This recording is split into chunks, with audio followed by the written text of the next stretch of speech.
Now I'll request Professor Jagatram for his presentations on dealing with the most devastating scenarios in pediatric cataract. Probably you require a lot of experience to deal with that and tackle them in a successful manner. So with that, I'll say presentation ready. Yeah, Professor Jagatram, please. Thank you, Dr. Jaspreet. I think a question why we kept for the end because we may not exceed the time. That's why we will discuss after my presentation. So I will be presenting surgical tips and tricks for complicated pediatric cataract surgery. As such, also pediatric cataract is complicated. Even it looks simple, but it is very, very complicated. These children present to us with visually significant cataract. And our goal in each eye is to have a clear visual axis and long-term visual rehabilitation. I will be showing some of the videos,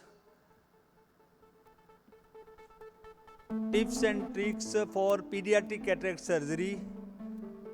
Each of the case we have to prepare very, very well and plan for surgical procedure. While child come to us, we have to diagnose whether it is a cataract, simple or with PHPV or any of the other issue. Plan surgery, sometime we innovate, execute the procedure, and most importantly, we have to follow up these patients for long time.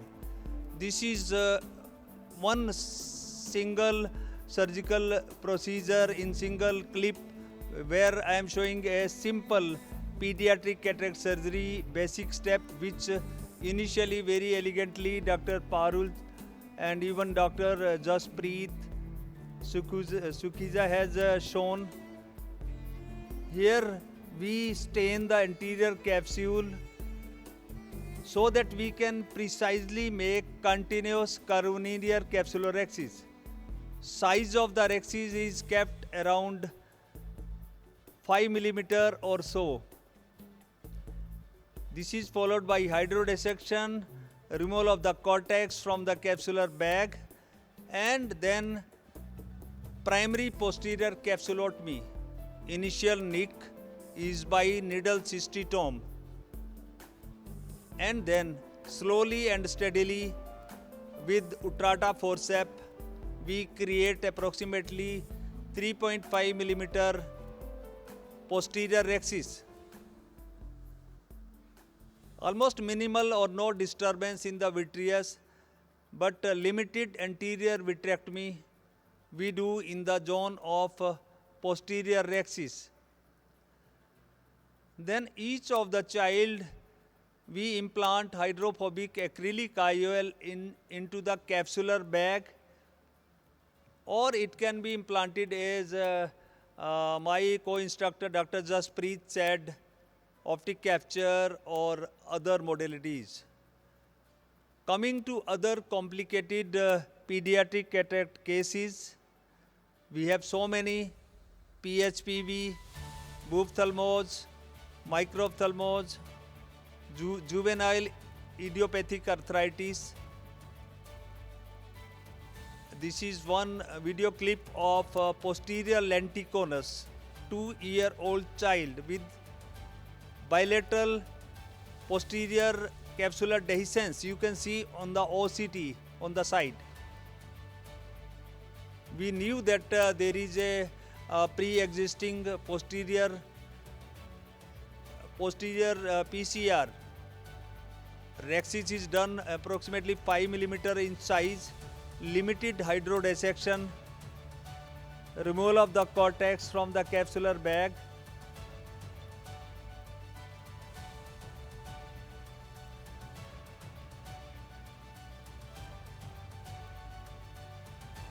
and then filling the bag with the viscoelastic and then implanting IOL into capsular bag.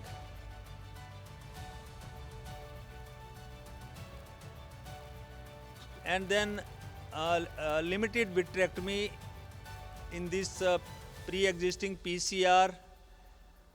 This is triamcinolone which is being removed. And this is after 8 months, there is thickening of the rhexis margins. This is the anterior segment OCT. Then come juvenile idiopathic arthritis. As Dr. Srijna discussed inflammation in children, this is one of the such cases. And adequate pupil should be there before we proceed with the cataract surgery. So here we are implanting Malysian ring and this will give a excellent dilatation of the pupil and removal of the cortex from the capsular bag, little polishing, and then implanting IOL into capsular bag and removing the Malysian ring, and removal of the viscoelastic is extremely important. A little peripheral PI was done here. We do very selectively. This is another child with the lenticular coloboma with the high corneal astigmatism. Posterior synecdoche were there, so synechotomy was done. Then continuous curvilinear capsular rhexis.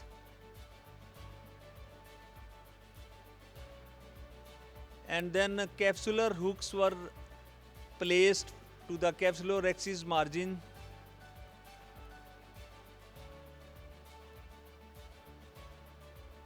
After hydrodissection, removal of the cortex from the capsular bag.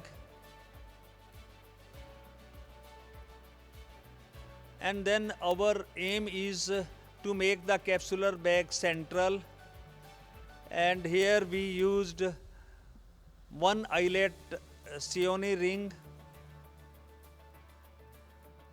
and at the same time used toric IOL. Callisto was used in this case, and then surgery was completed, and at the end of the surgery you can see before and after well centered IOL in the capsular bag. And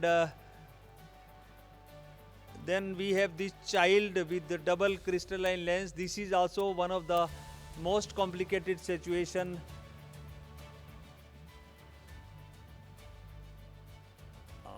Two lobe of the lenses and then two continuous curvilinear capsular rhexis.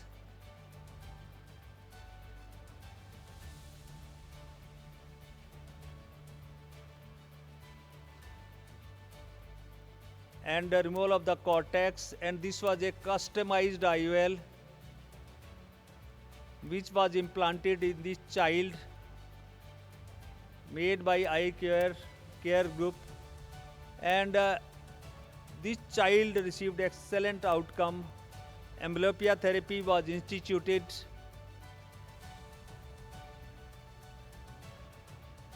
And this child was followed up for long time.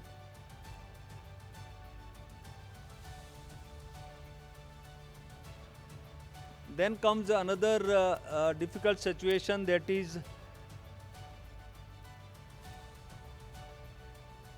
PHPV or persistent fetal vasculature.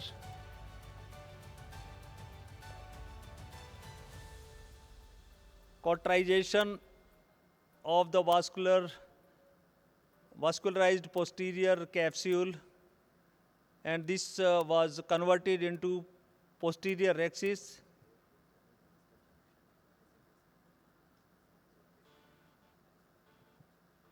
It was so thick, it was cut with the, and then cauterization of the stalk.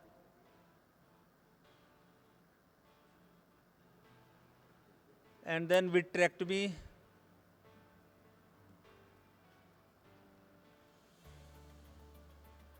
And then IOL was implanted here, it was captured.